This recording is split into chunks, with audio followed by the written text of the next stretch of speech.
आता जानेवारीमध्ये 700 झाडाची लागवड केलेली आहे डाळिंबाची. डाळिंबाची. हा, तर माझ्याकडे कंटिन्यू पाणी धरणाचं आहे. कंटिन्यू धरणाचं पाणी.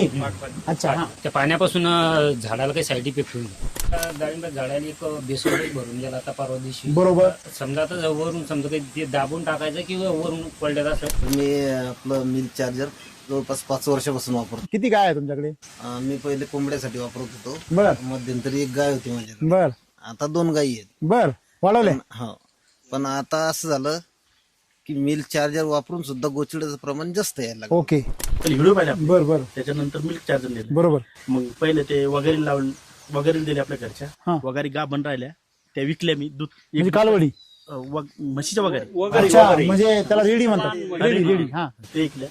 नंतर मग मी बाजारात गेलो एक वेळेस जसं तर एक खाटकल मसाला चालली होती 60,000. बर. तर मग त्या समोरच्या जवळ म्हणलं असं कर 60,000 तिकडे द्यायला लागेल आणि मला देऊन टाक.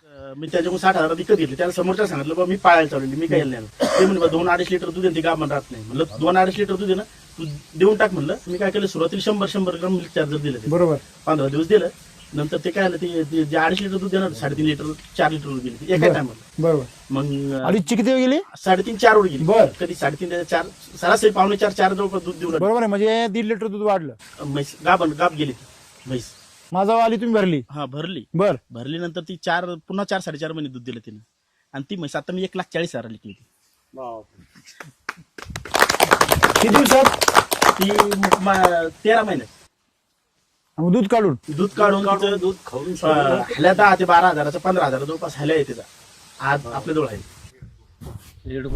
एका वर्षी सर मी 3 लाख रुपये काढले. मागच्या 5व्या महिन्यापासून तर आतापर्यंत आपल्या मिल्क चार्जरच्या भरशावर एवढी गॅरंटी आली मला की आपण कसंही ढोर असलं तर 30,000चा मिल्क चार्जर गेला असेल. 30,000 हो 25-30,000 गेला असं. 30,000च्या मिल्क चार्जरवर 3 लाख रुपये कमवले.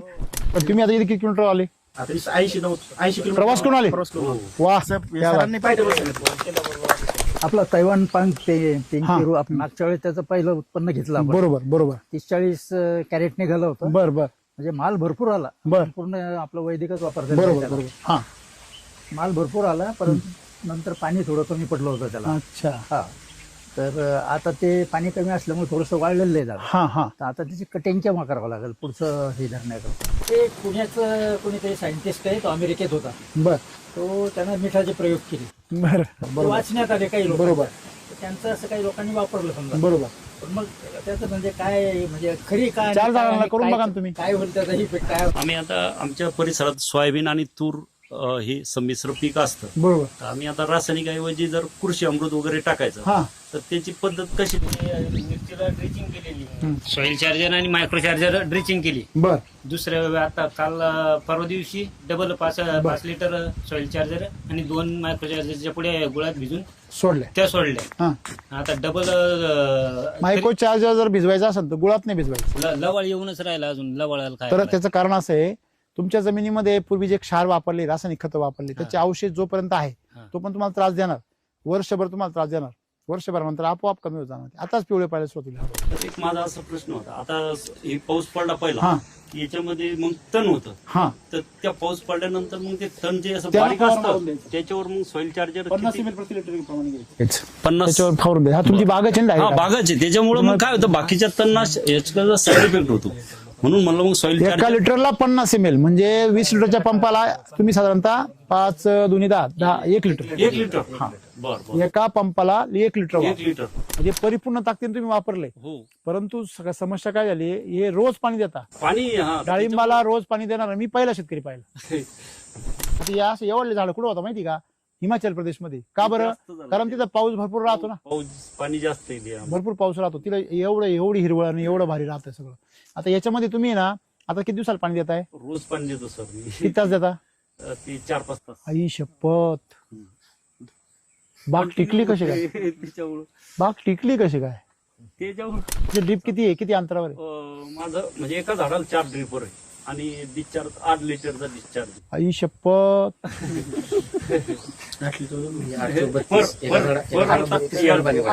एका तासाला माझ्या अंगाला शहारे आले बघ. काटा आला अंगावरती. म्हणजे एका तासाला 32 लिटर पाणी एका तासात. एका तासात आणि तुम्ही त्याला 4-5 तास देऊ लागले. 4 तास म्हणजे 100 लिटरचे वरच पाणी झालं. त्याला बरं भात नाही आला वर.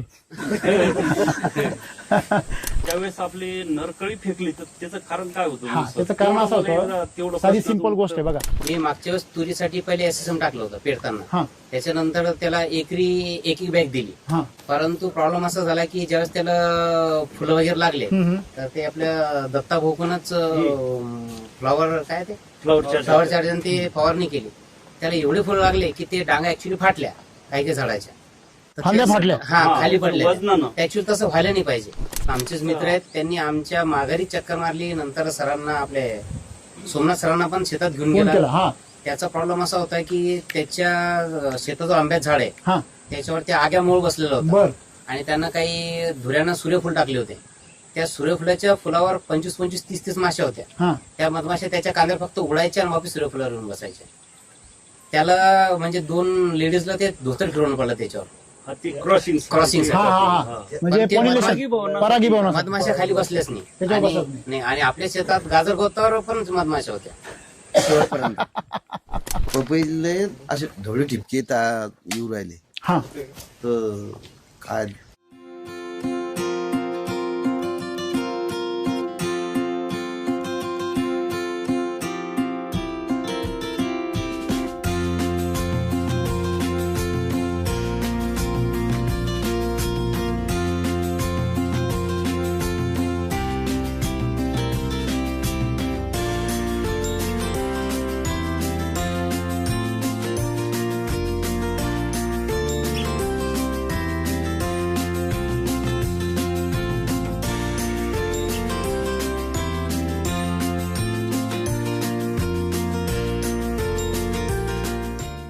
नमस्कार. नमस्कार सर. आता तुमच्यापैकी कोणाचे काही प्रश्न असतील तुम्ही विचारू शकता किंवा तुमचा अनुभव सांगू शकता.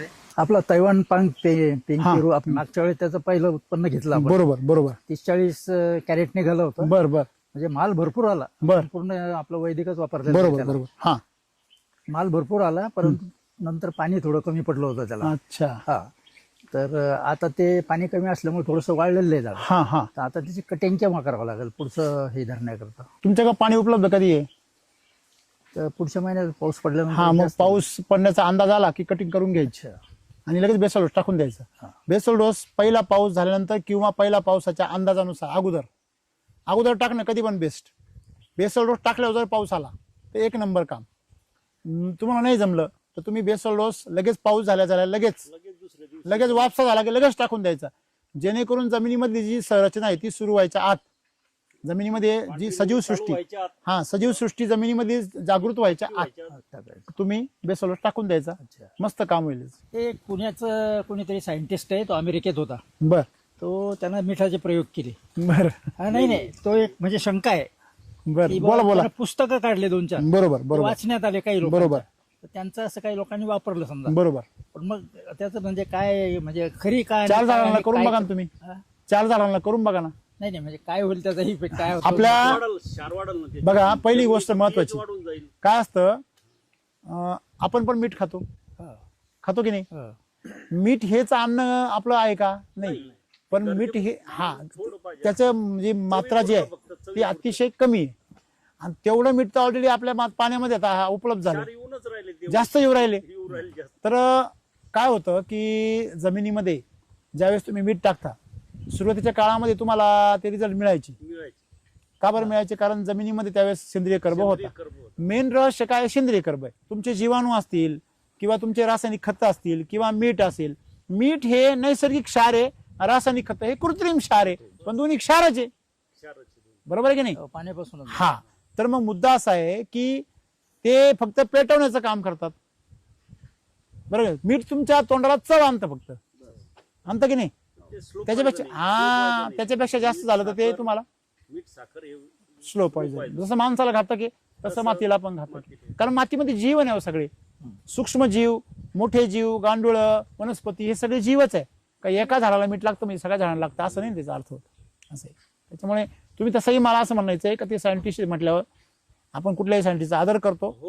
त्यांना कसे प्रयोग त्यांनी कसे केले. तुम्ही 4 झाडांवर एकरी 15 किलो वापरायचं 15 दिवसांना. मी काय म्हणतो, तुम्ही 4 झाडांवर प्रयोग करा ना. 4 झाडांवर करायला काय हरकत आहे. शेवटी अनुभव आपल्याला येईल का नाही. मी आता जानेवारीमध्ये 700 झाडाची लागवड केलेली आहे डाळिंबाची. डाळिंबाची हा तर माझ्याकडे कंटिन्यू पाणी धरणाचं आहे. कंटिन्यू धरणाचं पाणी. अच्छा हा त्या पाण्यापासून झाडाला काही साईड इफेक्ट होईल का? धरणाचं पाणी. धरणाचं पाण्याचं साईड इफेक्ट का होईल.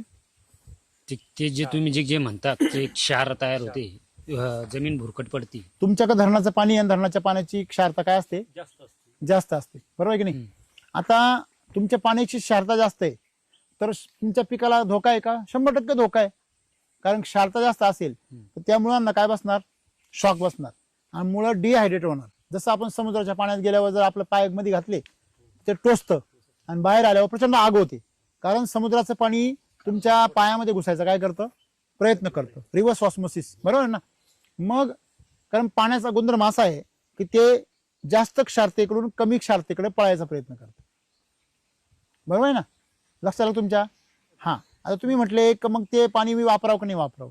तुम्ही जर SCT वैदिक वापरताय तर तुम्हाला त्या पाण्याचा संजीवनी सारखा उपयोग होणार. आणि तुम्ही जर केमिकल शेतीवर करताय तर तुम्हाला ते काही फेल नाही जाणार तुम्ही, पण तुम्हाला खूप खर्च येणार, खूप आजबाव लागणार, खूप रोगराईला तोंड द्यावं लागणार, तानाला खूप तोंड द्यावं लागणार. नाही मग मी आता डाळिंबात झाडाला एक बेसल डोस भरून दिला आता परवा दिवशी. बरोबर. समजा आता वरून समजा काही ते दाबून टाकायचं किंवा वरून कोरड्यात असं नाही खत बघा SCT वैदिकच नाही, कुठलंही ऑर्गॅनिक खत असेल कुठलंही ते मातीमध्ये काढून गेलं पाहिजे. त्याला सूर्य लागता कामा नये. सूर्याची उष्णता, सूर्याचा प्रकाश त्याला लागता कामा नये. कारण सूर्याची उष्णता का नाही लागली पाहिजे. सूर्य हा सेंद्रिय कर्बाचा सर्वात मोठा चोर आहे. किंवा खतामध्ये जो कार्बन असतो ते तर खरा मेन राहतो. तो कार्बन सूर्याच्या उष्णतेने काय होतो, निघून जातो. उडून जातो सगळं. मग तो उडून जाऊ नये म्हणून त्याला मातीच्या आड करणं गरजेचं आहे. तो मातीच्या संपर्कात गेला का मग नाही उडून जाऊ शकतो. पहिले म्हणजे त्याला बेड पाडून मल्चिंग टाकलेली होती. बरोबर. मल्चिंगचे मग आता काही पहिलं एक पीक निघून गेलं, दुसऱ्या पिकलं मी आता डबल त्या बेडवर डाळिंबाच्या मध्ये 3 बेड आहेत. हा 2 लाईनीच्या मध्ये कळलं मला. हा त्याच्यात मी मिरची लावलेली. बरोबर. मग काही ठिकाणी समजा पन्नी ती वाऱ्यानं समजा क्रॅश झाली. हा काही ठिकाणी चांगली, काही ठिकाणी आतून टाकून द्याल पन्नीच्या आतून, काही ठिकाणी उघडी. तर ते उघडे जे पडेल समजा ते मग ते दाबून टाकावं लागेल. ते काढून घ्या. काढून घ्या. तुम्ही मल्चिंग जर करत असाल तर खूप चांगलं. डाळिंबाला डाळिंब मल्चिंग करेल अशी मी. डाळिंबाला मल्चिंग असेल तर खूप चांगलं. आता तुम्ही जे काही बेसल डोस टाकलाय तो बेसल डोस जर उघड्यावर असेल नाही तो दाबून टाका. बस संपला विषय, मग काय टेन्शन नाही. सर मी आपलं मिल्क चार्जर जवळपास 5 वर्षापासून वापरतो. तुमचं नाव पत्ता सांगा. माझं नाव गौतम कस्तुरे, हा मुक्काम पोस्ट सवना, तालुका चिखली, जिल्हा बुलढाणा. बरोबर. कधीपासून वापरता तुम्ही. मी जवळपास 5 वर्ष आहे माझं. म्हणजे तुमचे लॉन्च केल्यापासून वापरताय. हो. किती गाय आहे तुमच्याकडे. मी पहिले कोंबड्यासाठी वापरत होतो. बर मध्यंतरी 1 गाय होती माझ्याकडे. बर आता 2 गायी आहेत. बर वाढवले. हो, पण आता असं झालं की मिल्क चार्जर वापरून सुद्धा गोचिड्याचं प्रमाण जास्त यायला लागलं. ओके. अच्छा किती लिटरची गाय आहे. बाकड्या आहेत माझ्या. भाकड गाय आहे. ओके. कुठून आणल्या तुम्ही त्या. आमच्याच भागातले बाजारात. बाजारातून घेतल्या. किती दिवस झाले येऊन. जवळपास आता 4 महिने झाले. 4 महिने झाले ना. त्याच गायांचा प्रॉब्लेम आहे ना. हो हो. हा हा. असे आहे ना. सिंपल. तुमचा चारा कोणता आहे. चारा सध्या भुसच आहे माझ्याकडे. अजून बस दुसरं काही बाकी काहीच नाहीये. ओके. हिरवा चारा, त्यांना खुराक वगैरे. खुराक वगैरे एक मक्काचं चुरी हा आणि सुग्रास आहे. आणि मिल्क चार्ज किती देता. ज्याने गोचिड वाढले त्याने 100 ग्रॅम केलं. किती दिवस दिलं. ते जवळपास 8 ते 10 दिवस. अच्छा हा. बर. बाकी तब्येत वगैरे तब्येत एकदम हेल्दी. माझ्यावर वगैरे. हो लागवड झाली. दोन्ही पण भरले. हो. ओके. फक्त गोचिडचा प्रॉब्लेम आहे. हा. ओके. तर एक काम करा. काय होतं त्या गायांना ज्यावेळेस त्या कालवडी होत्या का नाही त्या काळामध्ये त्यांना इंजेक्शन दिलेले, त्यांना जो चारा दिलेला आहे केमिकलचा, त्याचा त्यांच्यावर काय अजूनही प्रभाव आहे. त्यांच्या शरीरामधलं जे दूषित रक्त आहे ते दूषित रक्त जोपर्यंत रिकवर नाही होत, पूर्ण शुद्ध होत नाही तोपर्यंत गोचिड नाही जाणार. आणि लक्षामध्ये ज्यावेळेस आपण दुसऱ्याकडून जनावर घेतो त्यावेळेस ही समस्या येते. त्याला एक काम करा. ॲनिमल हेल्थ चार्जर बोलवा. हा तेव्हा सुरुवातीला दिलेलं आहे मी. नाही आता द्या. आता देऊ. आता द्या. काय होतं जेव्हा समस्या येते तेव्हाच वापरायचं ते. आणि एक 4-5 दिवस ॲनिमल चार्जर 100 ग्रॅम द्या. औषध म्हणून द्या. म्हणजे त्याचा जो पुढा 1 किलो तो पूर्ण संपवा. तुम्हाला फरक जाणवेल. माझं नाव विलास दगडू शिंदे, राहणार मातमळ, तालुका लोणार, जिल्हा बुलढाणा. अच्छा. मी पहिलेच आपले जे मेकरचे कुडके सर आहे ना हा त्यांच्याकडून मिल्क चार्जर पहिले व्हिडिओ पाहिले आपले. बर बर. त्याच्यानंतर मिल्क चार्जर नेलं. बरोबर. मग पहिले ते वगैरे वगैरे दिले आपल्या घरच्या. हा. वगैरे गाभण राहिल्या त्या विकल्या मी. दूध म्हणजे कालवडी. म्हशीच्या वगैरे. अच्छा म्हणजे त्याला रेडी म्हणतात. रेडी. हा ते ऐकल्या. नंतर मग मी बाजारात गेलो एक वेळेस जसं तर एक खाटकल मसाला चालली होती 60,000. बर तर मग त्या समोरच्याला म्हणलं असं कर 60,000 तिकडे द्यायला लागेल आणि मला देऊन टाक. मग मी ती 60,000 म्हैस घेतली. म्हैस बर तेव्हा मिल्क तुमच्याकडे होतं. आपलं मिल्क चार्जर चालू होतं. मी त्याच्यामुळे 60,000 विकत घेतली. त्याला समोरच्या सांगितलं बा मी पाळायला चालवली, मी काय नाही. ते म्हणजे 2-2.5 लिटर दूध आहे ते गाभण राहत नाही. म्हणलं 2-2.5 लिटर दूध आहे ना तू देऊन टाक म्हणलं, फक्त ते पाळायला चालली मसा. मग मी आणली त्याच्यामुळे बर बर हा पाळायला. मग तिचं मी काय केलं सुरुवातीला 100 ग्राम मिल्क चार्जर दिलं ते. बरोबर 15 दिवस दिलं. नंतर ते काय आलं ते जे 2.5 लिटर दूध देणार 3.5 लिटर 4 लिटर वर गेली ती एका टायमाला. बरोबर. मग अडीचची किती गेली? 3.5-4 वर गेली. बर कधी 3.5 त्याच्या 4 सरासरी 4 जवळपास दूध देऊ लागली. बरोबर आहे. म्हणजे 1.5 लिटर दूध वाढलं. 1.5 लिटर 1.5 लिटर दूध केवढं झालं? 1.5 लिटर दूध आज 100 रुपयाचे कमीत कमी. बरोबर. हा. आणि तुम्ही चालीत केवढ्याचे होते? फक्त 30 रुपयाचं. 30 रुपयाचं 40 रुपयाचं. दोन्ही 60 रुपये समजा 100 सुरुवातीला मी काय केलं 15 40 रुपये झालं ना ते.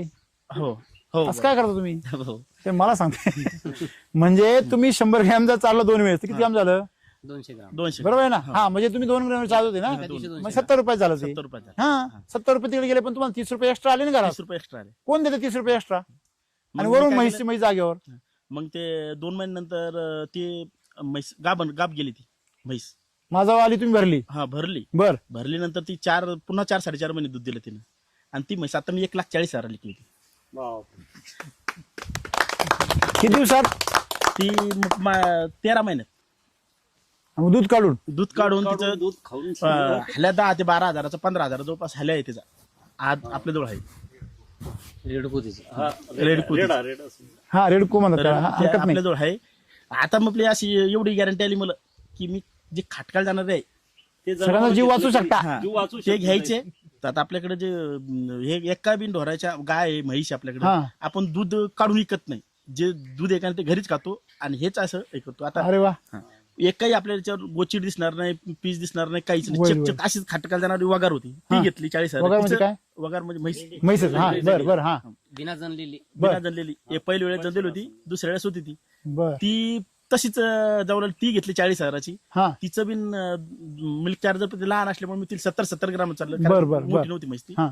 आता ती तिचं हे केलं काय केलं 5 महिने दूध काढलं. बर. म्हणजे गाब गेलं आपल्या इथं आल्यानंतर 1.5 महिने गाब गेली ती. बर त्याच्यानंतर 5 महिने तिचं दूध काढलं. बर.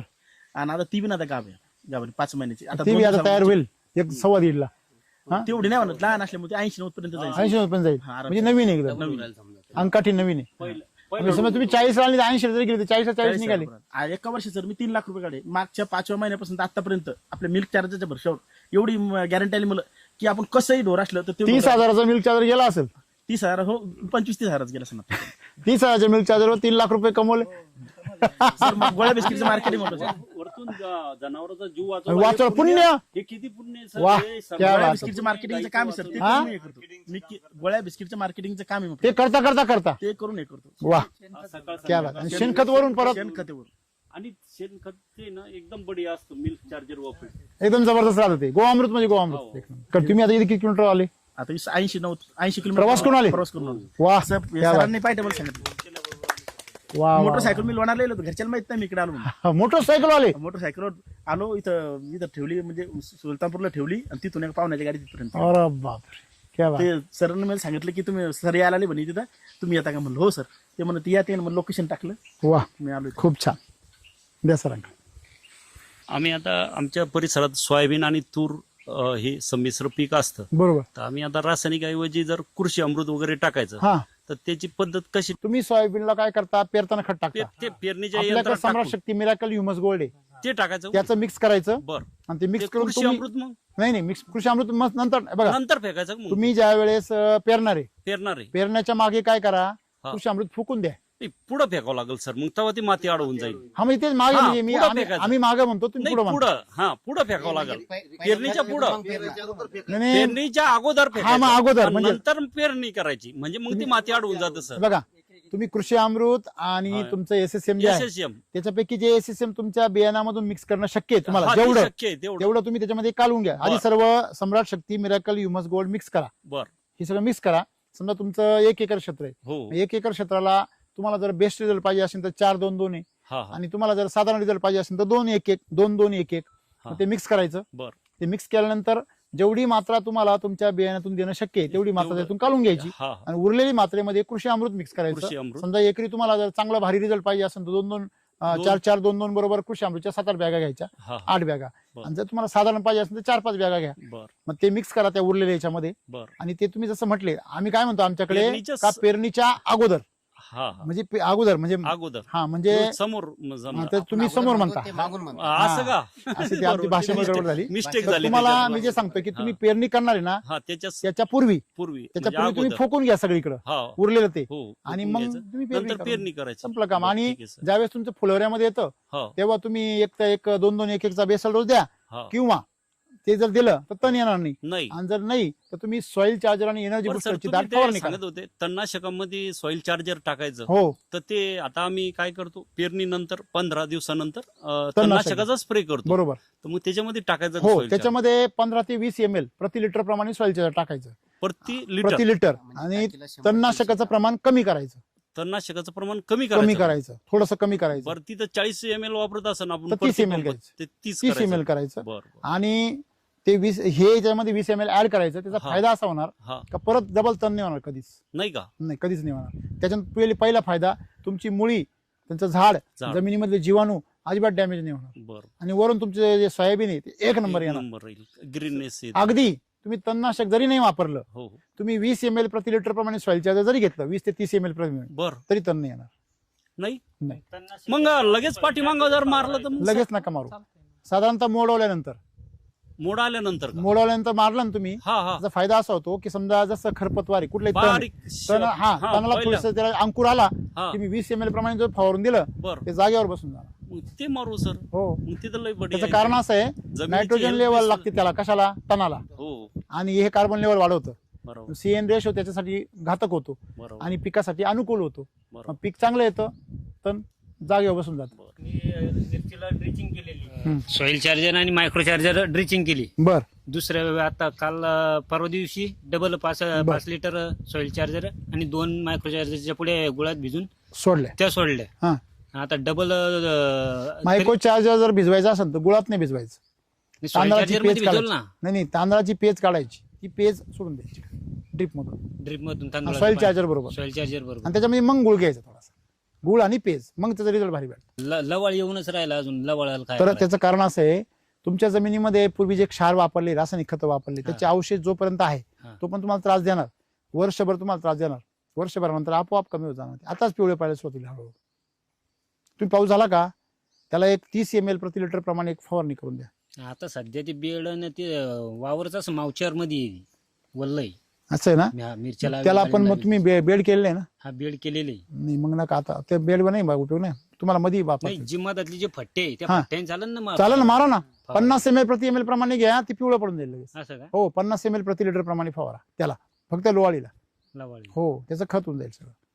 एकदा जर रिझल्ट नाही भेटला तर दोनदा मारायचं, लक्षात ठेवायचं. दोन- पण त्याचा फायदा असा खतरनाक होईल का नंतर पुढे तणच नाही होणार दुसरं. समजा पुन्हा डबल येणारच नाही. नाही, ते बी नाही येणार, आणि ते आलं तरी ते असं वाढणार नाही आणि पार एकदम पातळ होऊन जाईल. आणि सर्वात मोठी ताकद म्हणजे तुमच्या झाडाच्या मुळ्या स्ट्रॉंग होतील पावसाळ्यामध्ये. सर एक माझा असा प्रश्न होता, आता हे पाऊस पडला पहिला हा की याच्यामध्ये मग तण होतं, हा, तर त्या पाऊस पडल्यानंतर मग ते तण जे असं त्याला बारीक फवारणी असतं करून द्यायचं. त्याच्यावर मग सॉइल चार्जर 50 ml प्रति लिटर प्रमाणे घ्यायचं. 50 त्याच्यावर फवारून द्या. हा तुमची बागच आहे ना हा direct. बागाचे, त्याच्यामुळे मग काय होतं बाकीच्या तणनाश याचा साईड इफेक्ट होतो, म्हणून म्हणलं मग सॉइल एका चार्जर. लिटरला 50 ml म्हणजे 20 लिटरच्या पंपाला तुम्ही साधारणतः 5 दुनी 10 1 लिटर. 1 लिटर हा, बर बर एका पंपाला 1 लिटर 1 वापर. लिटर 20 लिटरच्या पंपाला 1 लिटर घ्यायचं. हा मग जवळपास 5 आणि 5 10 ते 12 पंप लागतं मग. असं ना, हा तुम्ही खाली जर फवारून दिला ना, हो 10 ते 12 लिटर लागलं समजा. हा 10-12 लिटर. पण पण तुमचं मग काम, 2 कामं होईल ना त्याच्यात, एका कामात 2 कामं होतील. आणि हा पावसाळ्यामध्ये साईड इफेक्ट नाही होणार कुठला, Side effect माल नाही एक होणार. नंबर होईल. आणि निंदायचा खर्च लेबर नाही भेटत, किंवा मग ब्रश कटर मारताना बी प्रॉब्लेम येतो. हा, असं. आता यांचा आपण बाग बघितला,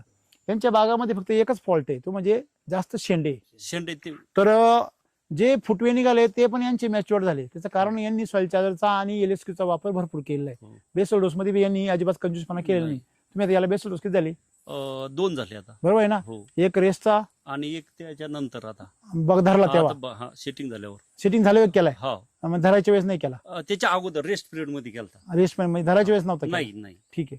पण आता तुम्ही एक बेसल डोस आता करणार आहे, हा आता टाकावं लागला. टाकणार आहे. हो. तर मला सांगा, तुम्ही आता ज्यावेळेस बेसल डोस टाकले तुम्ही हो. किंवा हे सगळं वापरलं, बरं. म्हणजे परिपूर्ण ताकदीने तुम्ही वापरले, हो परंतु समस्या काय झाली, हे रोज पाणी देता. पाणी हा डाळिंबाला रोज पाणी देणार मी पहिला शेतकरी पाहिला. त्याच्यामुळे- अहो, डाळिंबाचं झाड हे एवढं खतरनाक आहे, हो ना, हो ना. तुम्ही त्याला इथून पुढे पाणी देऊ नका, डायरेक्ट पाऊस होईपर्यंत हो ना, आपले अपार सरकड देऊच नका, डायरेक्ट पावसाळ्यात पाणी पावसाळ्यात येऊ द्या. सरचं तसंच झालं तर त्यावेळी पावसात असं होईल. हो हो, तुम्ही जेवढा ताण द्याल ना डाळिंबाला, बरं का हो, तेवढं डाळिंबाला मानत चांगलं. होती, बरोबर. रोप म्हणजे लागवडीपासून जेवढं तुम्ही तानावर डाळिंब ठेवाल थोडं तेवढं म्हणजे तेवढं ते त्यात चांगलं मोठं होईल. झालं, बाकी तुम्हाला त्याचा सगळं फार मोठा एवढं आवड आकार करण्याची गरज नाही. आता या असं एवढले झाड कुठं होतं माहिती का, हिमाचल प्रदेशमध्ये. का बरं? जास्त झालं कारण ते. तिथं पाऊस भरपूर राहतो ना, पाऊस पाणी जास्त आहे त्या. भरपूर पाऊस राहतो तिला, एवढी हिरवळ आणि एवढं भारी राहतं सगळं.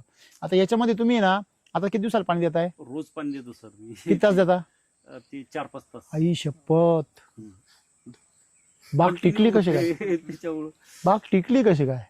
त्याच्यामुळं या बागेला तुम्ही आठवड्यातून 2च वेळेस पाणी 2 द्यायचं वेळेस द्यायचे. आता सध्या, बर बरोबर आहे. बर. आणि त्याच्यानंतर आता समजा आता पाणी दिलं नाही ना, आज देतो, उद्या आज दिलंय ना? आणि 3 दिवस बोलाय ना? ठेवतो कम्प्लीट. बोलाय ना, आता हा ना, आता चालू होतं ना, बंद करा ते. बंद करतो ना आता. आणि पाणी लक्षात ठेवा, हा. किती जरी वाळवंट असलं बर तरी बर 2 तासाच्या पुढे पाणी द्यायचं. बर ठीक आहे सर. म्हणजे ड्रीप किती आहे, किती अंतरावर आहे? माझं म्हणजे एका झाडाला 4 ड्रिपर आहे आणि डिस्चार्ज 8 लिटरचा डिस्चार्ज आहे. आई शपथ, म्हणजे 832 एका झाडाला 32 लिटर पाणी पडतं. एका तासाला माझ्या अंगाला शहारे आले हो, काटा आला अंगावर. पाणी भरपूर आहे माझी. अहो, पाणी भरपूर आहे. मी काय म्हणतो, मग आता तुम्हाला काय म्हणायचं, दुबईच्या लोकांना पेट्रोल भरपूर, त्यांनी पेट्रोल प्यायचं का? नाही एका ड्रिपर मधून 8 तास. का हो? एका ड्रिपर मधून 8 तास ना. नाही 8 लिटर हा, तेच. पाणी 8 पडतं लिटर एका ड्रिपर मधून ना. हो, हो. म्हणजे एका झाडाला 32 लिटर पाणी 32 एका लिटर पाणी तासात. पडू राहिलं एका तासात. आणि तुम्ही त्याला 4-5 तास देऊ राहिले, 4 तास म्हणजे 100 लिटरच्या वरच पाणी चाललं. पर त्याला बरं भात नाही आला वर. तुम्ही आता काय करा, बर आता काय करा, पाणी जास्त झालं, पाणी नाही बाकी. पाण्याचं काय करा, तुम्ही 2 म्हणजे हळूहळू त्याचं पाणी कमी कमी करा. करत जातो आता पहिल्यांदा काय करा, हप्त्यातून 2दा करा. 2दा आता पाणी दिलंय ना, हो 4 दिवस देऊ नका. नंतर मग झालं? 4 दिवसानंतर मग 4 दिवसानंतर फक्त 2 तास 2 द्या. तास 1-2 तास झाले, हा. परत 4 दिवस देऊ नका. बर असं केलं 2 तास द्या. मग डायरेक्ट आठवड्यावर या. मग आठवड्यावर थोडं rest देत असं आता हवा फिरेल ना, आता हळू हा वातावरण चेंज ढगाळ वातावरण झालं का 8 दिवस येतात द्यायचं, ते बी 2 तास द्यायचं. 2 तास. ओके, ठीक आहे सर. तुम्ही जेवढं पाणी कमी असं असतं लक्षात ठेवा, जेवढं तुम्ही उन्हात ताण द्याल तेवढं पावसाळ्यामध्ये डाग कमी पडतात. ज्यावेळेस आपले नरकळी फेकली तर त्याचं कारण काय होतं? हा, सर, त्याचं कारण असं मला होतं, एकदा तेवढं साधी प्रश्न सिंपल जो गोष्ट आहे उत्तर- बघा, हा, तुमची पाणी देण्याची जी पद्धत आहे, हा. ती पाणी तुम्ही त्यावेळेस किती पाणी दिलं पहिल्यांदा? नाही, त्यावेळेस स्ट्रेस मध्ये होता ना बाग. नाही तेव्हा नाही, बाग तुम्ही धरली, 8 तास सोडलं. बरोबर आहे ना? 8 तास त्याच्यानंतर सोडलं. किती दिवसांनी किती देतं ते? नाही नंतर मग पाणीच नाही दिलं. 8 दिवसानंतर मग फक्त अर्धा तास पाणी मग द्यायचं. त्याच्यानंतर नाही जोपर्यंत कळी सेट होत नाही तोपर्यंत पाण्याचं एकदम संतुलन राखतो सर. त्यावेळेस केलं, हा. नंतर नाही साधलं. नंतर मग बरं. जेव्हा आता setting असं झाल्यावर असतं, मग मागच्या वर्षी तुम्ही माल किती काढला? मागच्या वर्षी 20 ते 22 किलो निघला सर. बरोबर आहे, हो मागच्या वर्षी 20-22 किलो माल काढला. हो तुम्ही रेस्ट मध्ये बेसल डोस भरला, हो पण तुम्ही बाग धरताना नाही भरला. नाही मग तुम्ही बाग धरताना जो बाग भरला नाही ना, एक लक्षात ठेवा, पहिली गोष्ट महत्वाची, तुमच्या मागच्या वर्षी जो माल निघाला हो त्याला तुमचा जो रेस्टचा बेसल डोस आहे ना, हा. त्याची भरपाई करायला लागू झाला. बर बरोबर आहे. हा. आणि त्याची कारण तुम्ही 80-20 वापरले ना मागच्या वर्षी. हो हो 80-20 म्हणजे काय होतं, ज्यावेळेस आपण रासायनिक वापरतो, हो रासायनिक वापरताना झाड स्वतःमधलं सगळं स्टोरेज काय करतं, पहिले त्याच वर्षी वापरून टाकीत. हा हा. ते वापरून घेतलं. ते कसं आहे, पे आणि बरं, पे. पानं एकदम डार्कनेस वाटायचे रेस्ट पिरियड मध्ये बी, म्हणजे असं वाटायचं हेल्दी आहे बुवा असं. हा नाही वाटतं ते असं, हा केमिकलचं काय तेच मग लस्टर राहतं ना त्याचं, सॉरी ग्लेझिंग राहतं ना त्याचं. हा मग तुम्ही काय करायला पाहिजे की ज्यावेळेस तुम्ही बेसल डोस केमिकल मधून वैदिक मध्ये येताना हो एकही बेसल डोस स्किप करायचा नाही. आणि तुम्ही जर वैदिक मध्ये असाल तर मग एखादा बेसल डोस स्किप झाला तर चालू शकतं चालून जातो. समजा, बरं. मग तुम्ही तो जो बेसल डोस स्किप केला ना तुम्ही, हा म्हणून नेमकी त्या झाडांना ताकद म्हणजे कळी तर फेकली, फेकली पण कळी अर्धवट अवस्थेमध्ये फेकली. हो नर कळी म्हणजे काय असतं, नर कळी म्हणजे मादी अवस्थेची पहिली अवस्था आहे. हो नंतर आपल्या याच्यामध्ये डाळिंबामध्ये नरकळी नसतेच. डाळिंबामध्ये फक्त मादी कळी असते, म्हणजे ज्याला आपण नर म्हणतो ती म्हणजे अर्धवट विकसित झालेली मादी कळी असते. मादी कळी. जी विकसित होत नाही पूर्ण तिला आपण काय म्हणतो, नर म्हणतो. नर त्याच्यामधले जे गर्भाशय आणि श्रीकेशरी तो वाढलेला नसतो. नसतं. त्याचं कारण असं झालं की ताकद त्याच्या का आली पण अर्धवट. कमकुवत आहे ते. हा म्हणजे काम झालं त्याचं पण ते अर्धवट झाली. तुमच्या बागेमध्ये एका अवस्थेमध्ये स्टोरेज होतं हो पण त्याच्या पुढे ते स्टोरेज टिकलं नाही त्याच्यामुळे तुम्ही जो बेसल डोस केला असता तेव्हाचा हा तुमचा पूर्ण बाग तेव्हाच पहिल्याच टकाटक सेट एका याच्यात सेट एका स्ट्रोक मध्ये सेट आणि एवढाच हाईट राहिली असते हाईट नसते झाली हाईट जास्त चालली ती. मग ती नंतर मग त्याच्यामुळे हाईट वाढली त्याची हो असं पण आता काही प्रॉब्लेम एवढं तुमचं झाड एवढं मोठं झालं मस्त हो त्याप्रमाणे काही टेन्शन नाही आता काय करायचं पाणी कमी करा पाणी कमी करतो हो जर वाटलं सुकला बर तर सॉइल चार्जर घ्यायचं हा 10 ते 15 ml प्रति litre energy booster energy booster 3 ml हो हे मिक्स फवारून द्यायचं बरं. मोकळं बर ठीक आहे आणि तसंही तुम्हाला फवारायला लागणारच आहे बरं. कारण शेंडे वाढले ना हो शेंडे ते वाढ मॅच्युअर होते बर बर ठीक तुमची साईज फार तुफान होणार बर तुम्ही फक्त LSQ शिलाची ट्रीटमेंट भर द्या बर वाटलं एकही फवार मारू नका LSQ आणि इथून पुढे एकही फवार मारू नका बर ठीक आहे LSQ शिलाजी ते ना दर महिन्याला करा बर बर ठीक आहे बघा चालेल, sir. LSQ ते- हा आणि 1200 ग्रॅमनी करा 1200 ग्रॅम 1800 ग्रॅम हा ठीक आहे sir. जर समजा आपल्याला सोयाबीन पिकासाठी जर बेसल डोस द्यायचा हा जर समजा आपण तो मातीत फेकला हा. आणि त्याला समजा माती आड केलं जर त्याच्यावर अर्धा दिवस जर पाऊसच नाही पडला नाही पडला काय प्रॉब्लेम नाही तर काही प्रॉब्लेम काही नाही नाही मॉइश्चर असतं तोपर्यंत उष्णतानं निघून जातो उष्णतेने नाही सूर्याच्या उन्हाने उन्हाचं थेट ज्यावेळेस त्याची किरण पडतात त्याच्यावर त्याच्यामुळे निघून जातं. मातीच्या आत गाडलेलं नाही काही होत नाही नाही मातीच्या आत गाड आत मातीचं झाकण असलं वाळल्याचं त्याला काहीच नाही काही प्रॉब्लेम नाही फक्त ते उघडं नको उघडं नको उघडं नको उघडं नको कसं येस बघा तुम्हाला जर तशी भीती वाटत असेल तर सगळ्यात सोपं काम तुम्ही पेरून देणार का बी हा पेरणार धूळ पेरणी करणार नाही नाही धूळ पेरणी नाही करत आमच्या तुम्ही तेव्हा पेरणार आहे ना पाऊस पडल्यानंतर मग तुम्ही फेकता का बरं अगोदर मग मग त्या टायमाला लेबर भेटत नाही सर पेरणी यंत्राला पुन्हा जे कृषी अमृतचे आपलं खत आहे का नाही ते एक तर पडत नाही पेरण्यात इव्हन आपलं SSM पण पडत नाही मी मागच्या वेळेस नाही नाही नाही, ते तसं नाही बापून आणले ऐका होते. ऐका ते मागच्या वर्षी SSM पडल्यामुळे तुम्हाला ताजा माल भेटला आता लाडू केले आम्ही तुम्हाला पाठवले ते आम्ही ते ऐका बापून ऐका आणले ऐका जुंदरीहून. आता तर त्यांचा दोष नाही तो मागच्या वर्षी SSM पुरलंच नाही आम्हाला अच्छा मग ते पुरलं नसल्यामुळे फ्रेश तयार केलं फ्रेश केलं त्याला सुकायला वेळ भेटलाच नाही त्याच्यामुळे आता या वर्षीचं SSM तुम्ही पार अगदी आपण असं फेकलं ना तुम्ही नाही ते एक एक दाना मोजून actually घ्या सर होतं दाणेदार परंतु- नाही नाही नाही तसं नाही ते ताजं होतं अच्छा काय झालं बुंदी तयार केली हा, हा. पण ती सुकावायला वेळ नाही भेटला ना लगेच पाठवून दिली तुम्हाला इव्हन त्या पेरणीला त्याची पूर्ण सेटिंग आम्ही झिरो करून टाकली होती की जितकं पडायचं तितकं पड. तरी तुम्ही ते 2 बॅग पडले तसं नाही तुम्ही यावर्षी करा म्हणून तुम्हाला म्हटलो का SSM सर्व शेतकऱ्यांनी घेऊन ठेवा जे माताजी आहे मग तुम्ही फ्रेश टायमाला जर विचारलं तर त्यावेळेस ताजा माल येतो त्यावेळेस मग तो तुम्हाला हा पेरणीसाठी वापरायचा असेल तर तुम्ही SSM लगेच बुक करा बुक करा लगेच घेऊन ठेवा म्हणजे ते ड्राय होऊन जाते आपल्याकडे नाही ड्रायचे आता अच्छा ड्राय आता ड्रायच आहे ना उन्हाळ्यामध्ये मी मागच्या वेळेस तुरीसाठी पहिले SSM टाकलं होतं पेरताना हा त्याच्यानंतर त्याला एकरी एक बॅग दिली हा नंतर एक काय SSM चीच एक म्हणजे एक 4 बॅग का हा 4 बॅग हा परंतु प्रॉब्लेम असा झाला की ज्यावेळेस त्याला फुलं वगैरे लागले हम्म. तर ते आपल्या दत्ता भाऊकूनच फ्लॉवर काय ते फ्लॉवर चार्ज फ्लॉवर चार्जर ते फवारणी केली त्याला एवढे फुलं लागले की ते डांगा ऍक्च्युली फाटल्या काही झाडाच्या तर फांद्या ते- फाटल्या? हा खाली पडल्या वजनानं. ऍक्च्युली तसं व्हायला नाही पाहिजे सिंपल गोष्ट आहे मला एक सांगा हा. सांगतो तुम्हाला मी पहिली मग गोष्ट त्याला मत- पर्याय जसं सांगतो तुम्हाला बघा पहिली गोष्ट आपल्याकडे 2 प्रकारची खत आहे पहिलं खत RNPH RNP. आणि दुसरं खत LSQ LSQ. LSQ हा. मग आता SSM मध्ये काय आहे RNPH बी आहे LSQ पण आहे बरोबर आहे SSM मध्ये हं. तर आता मुद्दा काय होतो की LSQ जे लोक आपण बेसल डोस मध्ये समजा आपण पावडर स्वरूपामध्ये वापरत नाही त्यांना आपण दाणेदार खत रेफर करतो हं. मग मुद्दा असा होतो की जेव्हा स्ट्रक्चर म्हणतो आपण झाडाचं स्ट्रक्चर जर बनवायचं असेल तर RNPH आणि कृषी अमृत जाणं गरजेचं आहे स्ट्रक्चर म्हणजे काय सांगाडा सांगा. समजा तुम्ही मेन हा तुम्ही आपण मजबूत झालं. सेंटरिंगचं काम एक असतं आणि एक भिंतीचं काम असतं हा कुठल्याही बिल्डिंग मध्ये बरोबर सेंटरिंगचं काम मजबूत व्हायला पाहिजे का भिंतींचं सगळ्यात महत्वाचं काय आहे? पहिले सेंटरिंगचं हा म्हणजे सेंटरिंगचं काम मजबूत असेल तर भिंतींना महत्व देऊन काय आहे?